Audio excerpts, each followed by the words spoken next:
Hello friends, welcome once again. हम आज के इस वीडियो में बात करने वाले हैं क्लास 9th मैथ्स के फर्स्ट चैप्टर जो कि है हमारा नंबर सिस्टम के बारे में। नंबर सिस्टम के बारे में हम अभी तक बहुत बार पढ़ चुके हैं और नंबर सिस्टम क्या होता है इसके बारे में हम आज बात करेंगे और जानेंगे आज के इस वीडियो के अंदर। सबसे पहले नंबर लाइन के बारे में, natural numbers, whole numbers, integers, rational number and equivalent rational numbers के बारे में आज हम बात करने वाले हैं। लेकिन यदि आप इस चैनल पर पहली बार आए हैं, चैनल को यदि आपने अभी तक सब्सक्राइब नहीं किया है तो सब्सक्राइब बटन पर क्लिक कर बेल आइकन ज़रूर प्रेस कर दीजिए। साथ ही आपको जो 9th क्लास की मैथ्स की बुक के जो वीडियो हैं उनके सॉल्यूशंस के वीडियो रेगुलर आपको मिलते चले जाएंगे, तो बने रहिए आप हमारे साथ में इस चैनल पर। शुरू करते हैं हम आज का वीडियो, जिसमें सबसे पहले हमको बात करनी है नंबर लाइन के बारे में। तो हम बात करें तो what is number line, number line होती क्या है। अभी तक हम पिछली क्लास के अंदर भी जो है बहुत बार नंबर लाइन को पढ़ चुके हैं और इस नंबर लाइन पर हमने बहुत सारे नंबर्स को रिप्रेजेंट करना भी अभी तक सीखा है। तो नंबर लाइन्स के बारे में हम बात करें तो यहाँ पर हम देख रहे हैं कि जो लाइन है इस पर बहुत सारे नंबर्स होते हैं और बहुत सारे नंबर्स कहाँ तक होते हैं, चाहे आप बोथ डायरेक्शन, दोनों डायरेक्शन के अंदर कहाँ तक चले जाएं, जहाँ तक हम जाना चाहें वहाँ तक चले जाएं, तो दोनों तरफ अपने को जो है दोनों डायरेक्शन के अंदर बहुत सारे अर्थात इनफाइनाइट नंबर्स अपने को मिलते चले जाते हैं। तो ऐसी लाइन जिसके ऊपर इनफाइनाइट नंबर्स होते हैं उसे हम नंबर लाइन कहते हैं। और हम बात करें सबसे पहले तो इसके ठीक बीच में यहाँ पर जिसे हम बोलते हैं कि ज़ीरो, या फिर एक तरीके से हम बोल सकते हैं कि इस नंबर लाइन का ओरिजिन है। यहाँ से नंबर लाइन दोनों डायरेक्शन के अंदर जो है कहाँ तक एक्सपांड हो रही है, इनफाइनाइट तक एक्सपांड हो रही है। तो सबसे पहले यहाँ पर इसके ठीक बीच में ज़ीरो होता है और हम बात करें तो इस ज़ीरो के राइट हैंड साइड्स जितने भी नंबर्स अपने को मिलेंगे इस नंबर लाइन पर वो सारे ही पॉजिटिव नंबर्स अपने को मिलेंगे। और अगर हम इसके लेफ्ट हैंड साइड अगर आते हैं, ज़ीरो से पीछे की तरफ अगर आते हैं तो सारे नंबर्स जो मिलेंगे अपने को सारे नेगेटिव नंबर्स अपने को प्राप्त होंगे। अब जब हम यहाँ से चलना शुरू करते हैं ज़ीरो से, तो यहाँ पर हम एक बैग ले लेते हैं और उसके अंदर हम आगे से आगे चलते जाते हैं और जैसे जैसे चलते जाएंगे वैसे वैसे नंबर हम उठा करके अपने बैग के अंदर जो है क्या करते हैं, डालते चले जाते हैं। तो सबसे पहले हम ज़ीरो से आगे चलना शुरू करते हैं तो अपने को यहाँ पर मिलेगा 1 मिलेगा, 2 मिलेगा, 3 मिलेगा, 4 मिलेगा, 5 मिलेगा। तो इस तरीके से हमको जो नंबर्स प्राप्त हुए हैं 1, 2, 3, 4, 5, इस तरीके से नंबर्स अपने को कहाँ तक मिलते जाएंगे, अपने को इनफाइनाइट तक नंबर्स मिलते जाएंगे। और ये नंबर्स जो हम एक एक स्टेप आगे बढ़ा रहे हैं अर्थात अपने को काउंट करने से नंबर अपने को मिल रहे हैं। हम जनरली काउंट करना सीखते हैं शुरुआत में, तब हम कैसे काउंट करते हैं कि 1 है, 2 है, 3, 4 या फिर 5 होता है। कोई भी ऑब्जेक्ट को अपने को काउंट करना होता है, मान लीजिए हमको पेन को काउंट करना होता है तो हम क्या बोलते हैं कि ये 1 पेन है। इसी तरीके से अगर घर में कोई बच्चा होता है तो वो किस तरीके से काउंटिंग करना सीखता है कि आज उसने कितनी रोटी खाई है, हम पूछते हैं तो बोलता है क्या तो उसने 1 खाई है या फिर 2 रोटी उसने जो है खाई है। इसी तरीके से कोई मेहमान आते हैं तो उनको काउंट करना के लिए हम जो है बोलते हैं ताकि उतने कप चाय जो है तैयार की जा सके, तो काउंट करके आता है। तो जनरली हम बोलते हैं कि जो काउंटिंग नंबर्स होते हैं हमारे, उन्हीं को हम बोलते हैं नेचुरल नंबर्स। क्यों? क्योंकि हम इनको नेचर से सीख रहे हैं। स्कूल जाने से पहले ही हम सीख चुके होते हैं कि नेचर अपने को सिखा चुकी होती है कि किस तरीके से नंबर्स को, किस तरीके से ऑब्जेक्ट को काउंट करना है। इसलिए इन काउंटिंग नंबर्स को हम क्या बोलते हैं, नेचुरल नंबर्स बोला जाता है इन नंबर्स को। और हम इसे कहेंगे क्योंकि नेचर से प्राप्त हुए हैं, इसलिए ये नंबर जो हमारे नेचुरल नंबर्स हैं। और इस नेचुरल नंबर वाले ग्रुप को हम डिनोट करते हैं किससे, n से हम डिनोट करते हैं। अर्थात ये अपने को कहाँ से मिले हैं, नेचर से मिले हैं, इसलिए हम इसको जो है n से डिनोट करेंगे और इन्हें हम बोलेंगे नेचुरल नंबर्स। वहाँ से हम आते हैं और कहाँ तक चले आते हैं, 0 तक चले आते हैं। और 0 पर आने के बाद में अगर इस 0 को उठा करके भी हम अपने बैग के अंदर रख देते हैं, हमारे पास में जो पहले जो नंबर्स थे वो कितने थे, काउंटिंग नंबर्स थे। और हम काउंटिंग करते कहाँ तक जा रहे थे, हम इनफाइनाइट नंबर्स को जो है इस बैग के अंदर रख सकते हैं। और हमने क्या किया, अब इस 0 को भी हमारे इस बैग के अंदर डाल दिया। जब हमने 0 को इस बैग के अंदर डाल दिया तब हम इन नंबर्स को बोलते हैं, कौन से नंबर्स बोलते हैं, होल नंबर्स बोलते हैं। और इसको डिनोट करेंगे हम किससे, W से इसको रिप्रेजेंट किया जाता है। इसी कारण हम इनको होल नंबर्स कहते हैं कि अभी तक हमारे पास में जो है इसमें 0 नहीं था और 0 को हमने इसके अंदर क्या कर लिया है, शामिल कर लिया है, इसलिए ये नंबर्स जो हो जाएंगे वो होल नंबर्स हो जाएंगे। अच्छा, अब जब हम 0 तक आ चुके हैं तो हमारे पास में अभी जो नंबर्स अपने को मिल गए हैं वो ये नंबर्स हमने सारे 0 और पॉजिटिव नंबर्स को हमने अपने बैग के अंदर रख लिया है। अब हम इसके पीछे की तरफ आते हैं। जब हम पीछे की तरफ आएंगे 0 से तो अपने को कौन कौन से नंबर मिलेंगे, -1 भी हमने उठा करके बैग के अंदर डाल दिया, -2 भी डाल दिया, -3 नंबर भी है जो हमने इस बैग के अंदर डाल दिया। ऐसे माइनस वाले बहुत सारे नंबर्स अपने को मिलते चले जाएंगे। तो हमारा बैग जो है पहले से थोड़ा सा हैवी हो चुका है और इन नंबर्स को हमने क्या किया है, हमारे इस बैग के अंदर जो है धीरे धीरे उठा करके स्टेप बाय स्टेप हम डालते चले गए। जब हमने यहाँ से 0 से लेकर के जितने पॉजिटिव नंबर्स थे इनको हम क्या बोल रहे थे कि ये हमारे होल नंबर्स थे। और होल नंबर्स के अंदर हमने किसको और शामिल कर लिया है, माइनस वाले नंबर्स को शामिल कर लिया है, नेगेटिव नंबर्स को हमने शामिल कर लिया है। जब इनको हम मिला लेते हैं तो इन नंबर्स का जो ग्रुप अपने को मिलेगा उनको हम बोलते हैं इंटीजर्स।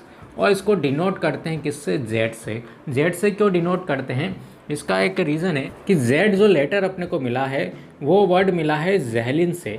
ज़ेहलिन एक जर्मन वर्ड है जिसका मीनिंग होता है कि काउंट करना, टू काउंट। कोई भी नंबर्स, किन्हीं भी ऑब्जेक्ट्स को अपने को काउंट करना होता है तब हम क्या करते हैं, यहाँ पर ज़ेहलिन वर्ड का यूज़ करते हैं। इसलिए हम इन इंटीजर्स को किससे डिनोट करते हैं, Z से डिनोट करते हैं। चलिए, और इसके बाद में हम देखते हैं इस नंबर लाइन पर और भी कुछ नंबर्स हमारे पास में बचे हुए हैं जिनके बारे में अभी हमको बात करनी है। फॉर एग्जांपल हम यहाँ पर देख रहे हैं कि 1/2 बचा हुआ है, 1/4 बचा हुआ है, -2/3 भी हमारे पास में यहाँ पर जो है बचा हुआ है। जब हम इन नंबर्स को, कौन से नंबर्स मिल रहे हैं अपने पास में, यहाँ पर ये नंबर्स मिल रहे हैं अपने को न्यूमरेटर अपॉन डिनोमिनेटर वाले। अच्छा, न्यूमरेटर और डिनोमिनेटर वाले नंबर्स को जब हम अभी तक पढ़ते आए हैं तो इसे हम बोलते थे फ्रैक्शन। अभी तक हम इनको क्या बोल रहे थे कि ये फ्रैक्शन है, और जिसमें क्या होता है, एक तो न्यूमरेटर होता है, एक डिनोमिनेटर होता है, तो उसे अभी तक हम क्या बोल रहे हैं, फ्रैक्शन बोल रहे हैं। लेकिन हमारे यहाँ पर जो अपने को फ्रैक्शंस मिलेंगे वो एक तो मिल रहा है, जैसे फॉर एग्जांपल 1/2 मिल रहा है, 1/4 मिल रहा है, -2/3 मिल रहा है। इसके अलावा भी और बहुत सारे नंबर्स हम यहाँ पर लिख सकते हैं। तो 3/5 लिख दिया मैंने, -4/7 लिख दिया, -12/13 भी हम इस बैग के अंदर अगर हम डाल लेते हैं तो इस प्रकार से जो नंबर्स अपने को मिल रहे हैं। यहाँ पर हम बात करें तो ये 1 जो है हमारा वो क्या है, ये 1 इंटीज़र है और 2 भी क्या है हमारे पास में इंटीज़र अपने को मिला हुआ है। इसके अंदर हम बात करें तो -4 अपने को यहाँ पर आगे चलने पर मिलेगा, -4 मिलेगा, और 7 भी अपने को यहाँ पर आगे चलकर मिल जाएगा। तो -4/7 इस तरीके से अपने को प्राप्त हुआ। अर्थात ये जो नंबर्स हैं हमारे, इनको हम बोल सकते हैं कि ये न्यूमरेटर अपॉन डिनोमिनेटर टाइप के नंबर हैं जिन्हें हम बोल रहे हैं P/Q टाइप के नंबर बोल रहे हैं। जब हम इनको P/Q टाइप के नंबर बोल रहे हैं अर्थात हमको एक नया ग्रुप मिल जाएगा जिसे हम बोलते हैं कि इस बैग के अंदर हमने इस टाइप के नंबर, जिसमें P और Q टाइप के नंबर हैं, P/Q टाइप के नंबर हैं, न्यूमरेटर अपॉन डिनोमिनेटर टाइप के नंबर्स हैं, जहाँ पर P एंड Q दोनों क्या है, P and Q are integers. यहाँ पर P और Q दोनों इंटीजर्स हैं, और लेकिन यहाँ पर जो इसका जो Q है वो नॉट इक्वल टू होगा 0 के, क्योंकि अगर किसी नंबर के अपॉन में 0 आ गया तो वो जो है नॉट डिफाइंड हो जाएगा, उसकी वैल्यू हम जो है इनफाइनाइट लेते हैं। तो यहाँ पर जो है Q की वैल्यू कभी भी 0 के इक्वल नहीं होनी चाहिए। अच्छा, इससे आगे हम बात करें तो यहाँ पर अभी तक जो हमारे पास में नंबर मिल गए हैं अपने को P/Q टाइप के, तो इनको हम बोलते हैं रेशनल नंबर्स। अब रेशनल नंबर्स क्यों बोला जाता है? क्यों? रेशनल जो वर्ड हमारा बना है वो मिला है किससे? रेशियो से बना है। और हम इसको रिप्रेजेंट करेंगे किससे?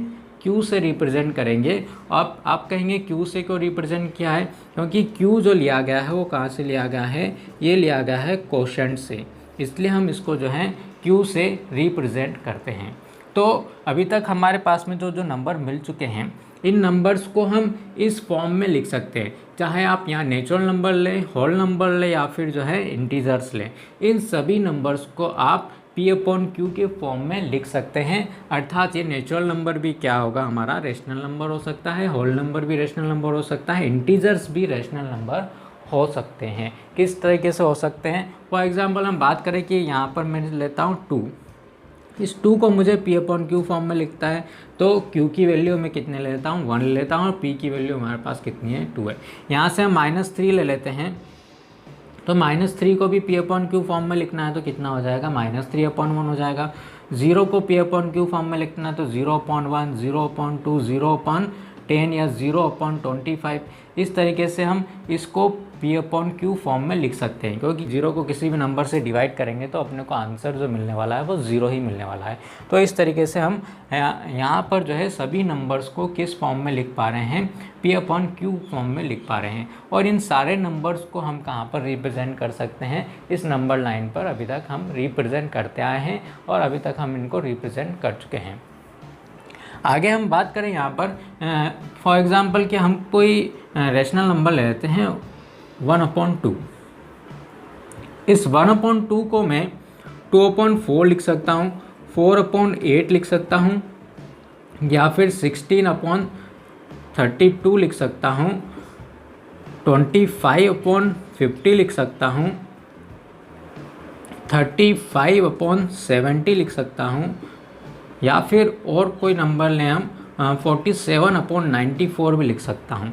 तो ये सारे जो है नंबर्स हमारे कहलाएंगे इक्वल फ्रैक्शन से इक्वल रेशनल नंबर। अब हम बोलेंगे इसको, क्योंकि फ्रैक्शन वाला पोर्शन हमारा ख़त्म हो गया। अब जो भी नंबर्स अपने को P/Q फॉर्म में मिलेगा उसे हम क्या बोलेंगे? रेशनल नंबर्स कहेंगे। तो यहाँ पर देखिए कि यहाँ से हम इसको कैंसिल करते तो यहाँ पर कितना मिलता है अपने को? 1/2। यहाँ से भी 1/2 मिलेगा, यहाँ से भी 1/2 मिलेगा। सब जगह हम देखते हैं तो अपने को जो है एक यूनिक रेशनल नंबर मिलता है इसका कि 1/2। अर्थात ये जितने सारे नंबर्स लिखे गए हैं इन सब की वैल्यू किसके बराबर है? 1/2 के बराबर है। यानी कि जो रेशनल नंबर होता है नंबर लाइन पर वो इक्विवेलेंट होता है इन सभी नंबर्स के। लेकिन जब हम इसको इसके बोलते हैं सिंपलेस्ट फॉर्म में कन्वर्ट करेंगे कि इसका सिंपलेस्ट फॉर्म क्या होगा? 1/2 होगा। इसका भी सिंपलेस्ट फॉर्म क्या होगा? 1/2 होगा।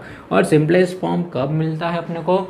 जब उसका जो न्यूमरेटर है और डिनोमिनेटर है उनमें 1 के अलावा कोई भी कॉमन फैक्टर नहीं हो। फॉर एग्जाम्पल हम बोलते हैं 3/4, ये अपने लोएस्ट फॉर्म में है। लोएस्ट फॉर्म में क्यों है? क्योंकि इसमें कोई भी कैंसिल होने वाला नंबर अपने को नहीं है। इसका दोनों का जो कॉमन फैक्टर है वो क्या है? 1 है। अर्थात हम बोल सकते हैं कि दोनों नंबर्स जो होने चाहिए वो कैसे होने चाहिए? को प्राइम नंबर्स होने चाहिए। तो हम कहेंगे कि वो उसके सिंपलेस्ट फॉर्म में है। अदरवाइज़ हम उसको कैंसिल करके उसके सिंपलेस्ट फॉर्म के अंदर जो क्या कर सकते हैं? कन्वर्ट कर सकते हैं। चलिए, क्या इसके अलावा अभी तक हम जो देख चुके हैं numbers, natural number, whole number, integers, rational number और जितने सारे इक्विवेलेंट रेशनल नंबर्स हमने देखे हैं इन सब को भी हम नंबर लाइन पर रिप्रेजेंट कर सकते हैं। क्या इनके अलावा और कोई नंबर्स होते हैं जिनको हम इस नंबर लाइन पर रिप्रेजेंट कर सकते हैं? तो उसको हम देखेंगे अगले वीडियो के अंदर। वीडियो आपको पसंद आया हो तो इसे लाइक कीजिए, दोस्तों में शेयर ज़रूर कीजिए, और चैनल सब्सक्राइब नहीं किया है तो इसे ज़रूर सब्सक्राइब कीजिए। मिलते हैं हम अगले वीडियो में, तब तक के लिए have a nice day. Thank you.